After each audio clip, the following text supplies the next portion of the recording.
자, 오늘은 단어의 짜임, 수목, 수보관계 마지막 시간입니다. 우리 저번 시간에 새로 나온 한자는 다 봤었고요. 그래서 오늘은 뒷면에 수목관계, 수보관계의 단어 풀이하기를 하도록 하겠습니다. 일단 개념에 대해서 설명을 할게요.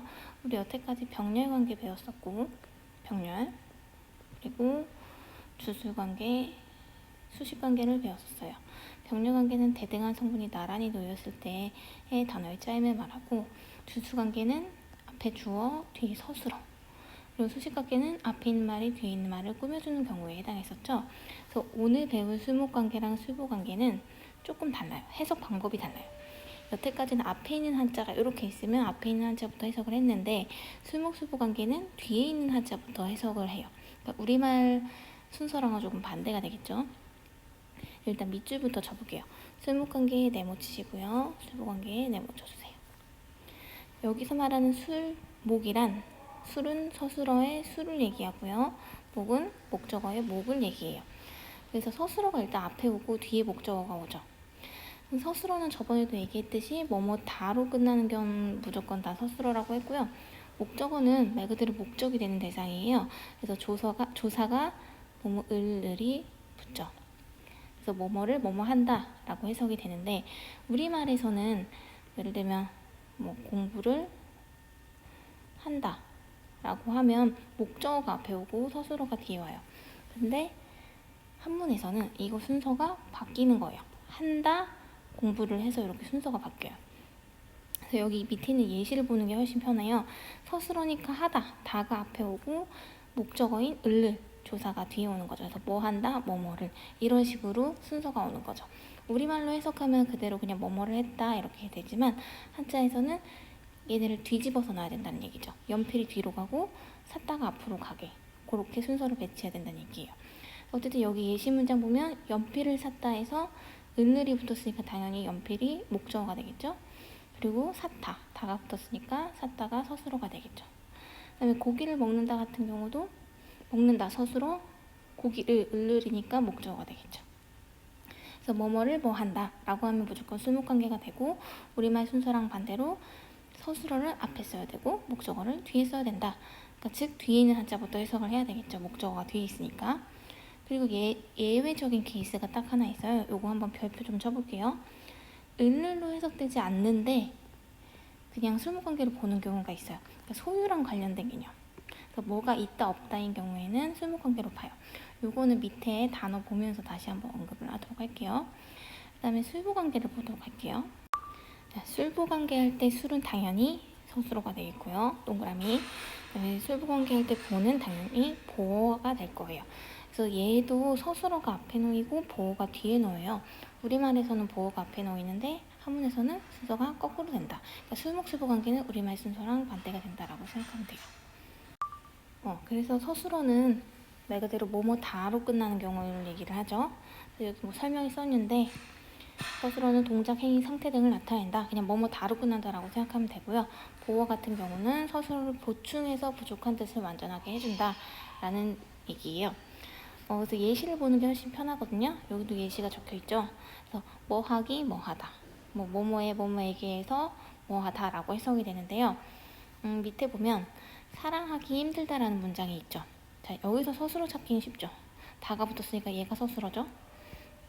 근데 그냥 힘들다에다가 부가적인 말이 붙은 거잖아요. 뭐 하기 힘들다, 사랑하기. 그래서 얘는 조사가 을들이 아닌 게 붙었죠. 그러면 을들이 붙으면 목적어라 그랬고 아니면 보어다 라고 생각을 하면 돼요. 그리고 또 집에서 공부했다도 공부했다가 서술어죠. 근데 집에서니까 을들 아니니까 보어구나. 공부했다를 보충해주는 거잖아요. 어디서 공부했는지 교체적으로. 그 다음에 그녀에게 주었다. 그래서 주었다 서술어죠. 누구누구에게, 여기 아까 에게 봤잖아요. 그러니까 얘가 보어 서술어. 그리고 대회에 나갔다도 서술어. 뭐뭐 애니까 을을 아니니까 보어가 되겠죠. 그리고 사람보다 낫다 서술어, 다로 끝났으니까 보다 을을 아니니까 보어가 되겠죠. 근데 명칭이 술 보니까 우리말처럼 보어를 앞에 쓰는 게 아니라 보어를 뒤로 빼고 서술어를 앞에 놓으면 완벽한 술보관계가 된다는 얘기예요. 그러니까 어쨌든 결론은 술목관계, 술보관계는 서술어가 앞에 놓이는 바람에 우리말 순서랑 다르죠. 그래서 뒤에 있는 한자부터 해석을 해야 돼요. 그러니까 예시 단어들 여기 보면 우리 여태까지 병렬관계나 주술수식관계는 앞에 있는 한자부터 순서대로 해석을 했어요. 근데 술목관계, 술보관계는 서술어가 뒤에 있잖아요. 서술어가 항상 마지막에 해석됐잖아요. 다로 끝나니까. 그러니까 얘 뒤에 있는 애부터 해석을 하면 된다.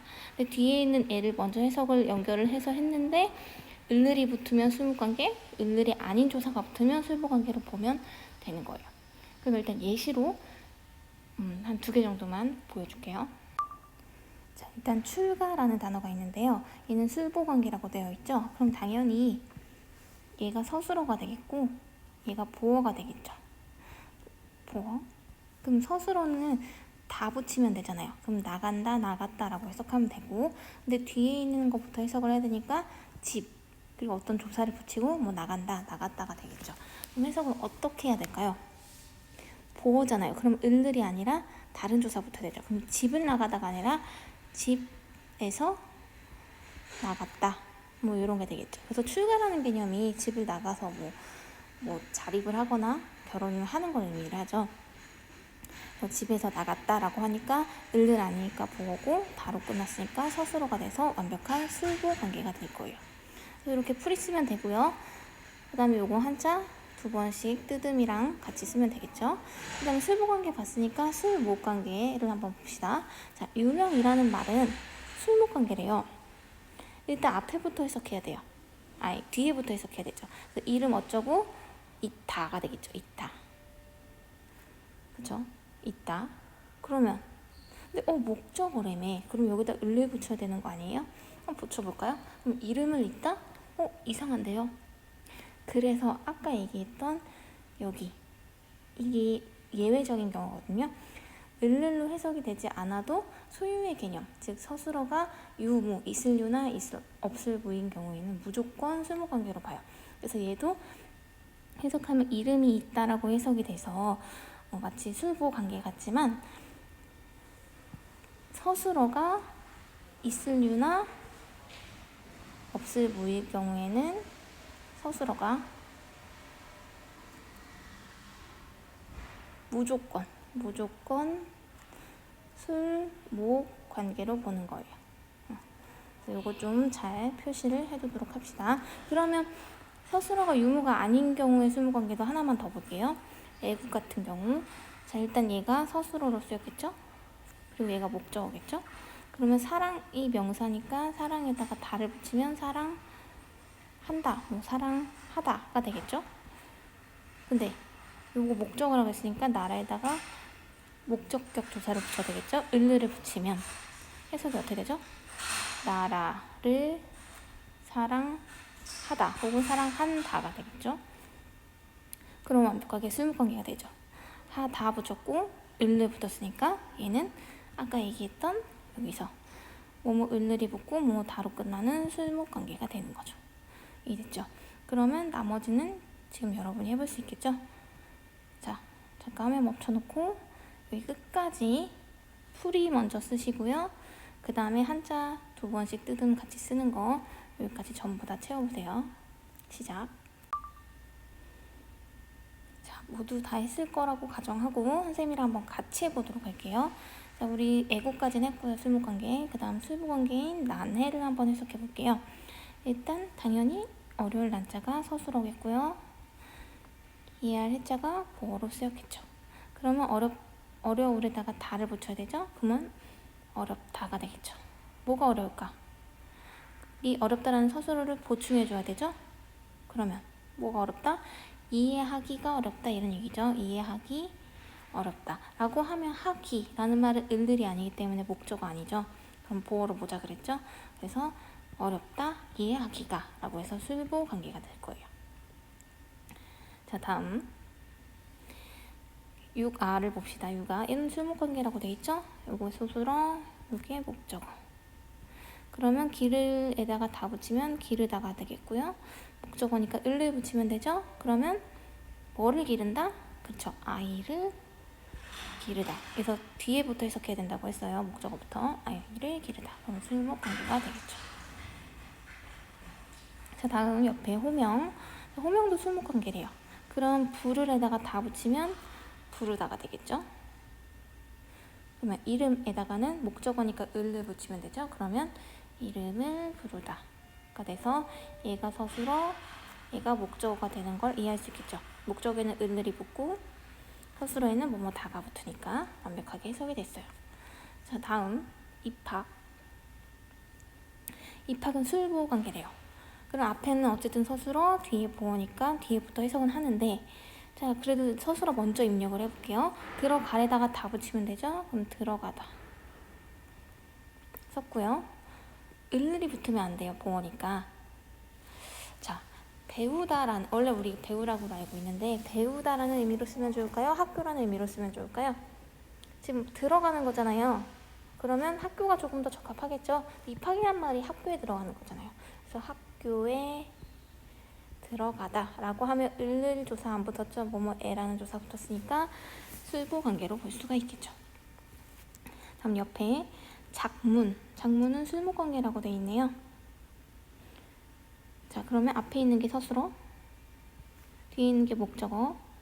서술어에는 다 붙이고 목적어에는 을을 붙인다. 해석하면 짓는다 혹은 짓다가 되겠죠? 그럼 뭐뭐를이 되겠죠? 뭐를? 그러면한테 글은 요거 글이라고 했잖아요. 그래서 글을 짓다가 되겠죠. 그러면 을을 붙었으니까 요거 목적어, 지을에 다 붙었으니까 서술어에서 술목관계가 되겠죠. 자, 그 다음 독서. 얘도 술목관계라고 되어 있네요. 그러면 을에다가 다 붙이고 책 글에다가 을을 붙이면 해석이 되죠. 그러면 책 또는 글이 되겠죠. 그냥 책이라고 볼게요. 책을 읽다 라고 하면 이거 서술어, 목적어가 되는 게 이해되죠? 을이니까 목적어, 다 붙으면 서술어.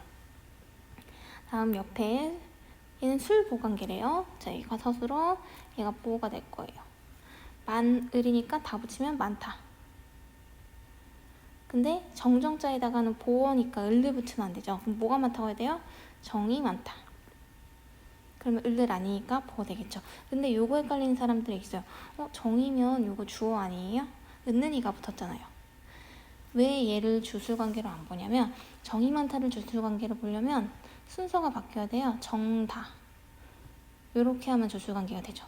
왜냐면 우린 주어가 앞에 와야 되고 서술어가 뒤에 와야 되잖아요. 만약 이런 단어였다면 정이 많다 하면 주술관계예요. 주어 앞에 왔으니까. 근데 얘는 정이 뒤에 갔잖아요. 그쵸? 그러니까 서술어가 앞에 왔으니까 서술어 뒤에 오는 건 주어가 절대 될 수 없어요. 목적어나 보어만 오기 때문에 주술로 보지 않고 보어로 본다. 그러니까 해석을 했을 때는 주술관계 같지만 한자의 위치를 보면 서술어 뒤에 주어가 올 수 없기 때문에 술보관계가 된다라고 볼 수가 있어요. 자, 다음 하교를 볼게요. 하교. 자, 얘는 술보관계래요. 앞에 있는 게 서술어, 뒤에 있는 게 보어가 되겠죠. 원래 이 하자는 아래하, 아래라는 명사예요. 근데 서술어로 만들어줘야 되니까 아래로 내려간다 라고 의미를 추가해도 되는 거예요. 그럼 내려간다 라고 서술어 뒤에 써주고, 보어죠. 보어는 을을 붙이면 안 돼요. 근데 우리 하교가 뭐예요? 학교에서 벗어나는 거잖아요. 그럼 그렇게 생각하면 학교 뒤에 올 수 있는 조사가 학교에서 내려간다, 즉 벗어난다, 나간다 라는 의미가 되겠죠. 우리 주로 들어갈 때는 올라간다라는 표현을 쓰고요. 나갈 때 내려간다라는 표현을 많이 쓰죠. 그래서 학교에서 나가는 거를 그래서 내려간다. 그래서 하교라고 하는 거죠. 그래서 을이 아니니까 보어라고 볼 수가 있겠죠. 그리고 거의 장소 뒤에는 을을 안 붙이고 에나 에서를 붙여야 되는 겁니다. 자, 다음. 자, 등교 볼게요. 요거랑 조금 비슷한 개념이네. 자, 등교. 얘도 술보관계래요. 앞에 있는 게 서술어, 뒤에 있는 게 보어가 되겠죠? 그러면 오르에다가 다 붙이면 오르다 되겠죠. 즉 올라간다라는 의미고, 그 다음에 이 뒤에 보어잖아요. 그럼 을을 붙이지 않아요. 그리고 학교라는 말 자체도 장소잖아요. 장소에는 을을 거의 안 붙인다 그랬어요. 에나 에서 붙여요. 그러면 어떻게 할까? 학교에 오르다, 학교에 올라간다 이런 의미죠. 진짜 막 학교에 줄 메고 올라간다라는 의미가 아니라 들어간다 이런 의미가 될 거예요. 그래서 이 하교랑 등교는 반대되는 개념이죠. 근데 둘 다 수보관계다 라고 조금 잘 기억을 해두고요. 다음 이제 마지막 2개 남았네요. 무죄. 무죄, 없을무. 아까 있을무나 없을무가 서술어로 쓰이면 무조건 볼 것도 없이 술, 목 관계로 본다 그랬죠. 뒤에 오는 거 목적어가 될 거고요. 얘는 을로 해석되지 않겠죠. 왜냐하면 뒤에가 없다라고 해석되는 거니까 없다라고 할 때는 뭐가 없다라고 을을 안 붙잖아요. 그쵸? 그럼 죄 뒤에다가 붙여야 될 조사는 죄가가 되겠죠. 그래서 얘가 을이 아니지만 서술어가 있을유나 없을무일 경우에는 무조건 술목 관계로 본다. 그래서 여기 표시를 해놓으면 좋겠죠. 그래서 아까 봤던 유명의 표시, 무죄의 표시. 서술어가 있을유나 없을유면 무조건 술목 관계로 본다. 목적어가 을을 조사가 붙지 않더라도. 자, 그 다음 이제 마지막. 얘도 또 서술어가 있을유네요. 술목 관계네요. 그쵸? 그럼 얘네 해석 어떻게 하냐? 있다. 뭐가 있다? 얘는 죄가 있다가 되겠죠. 얘는 죄가 없다. 얘는 죄가 있다. 서술어가 있을유니까 여기 을을이 안 붙어도 이 죄자가 목적어가 된다. 그래서 술목관계가 된다. 자, 여기까지 정리 다 됐나요? 자, 정리 다 됐으면 요거 한자 2번씩 쓰는 거죠. 요것도 빈칸 다 채우고 그 다음에 풀이칸은 당연히 채워야 되고요. 그리고 중간에다가 이름 써서 20땡 뭐뭐 김뭐뭐 이름 써서 여기 전체 사진 찍어서 카톡방에다가 빠짐없이 제출해주기 바랍니다. 이름 안 쓰면 무효해요. 자, 지금 빨리 제출해주세요.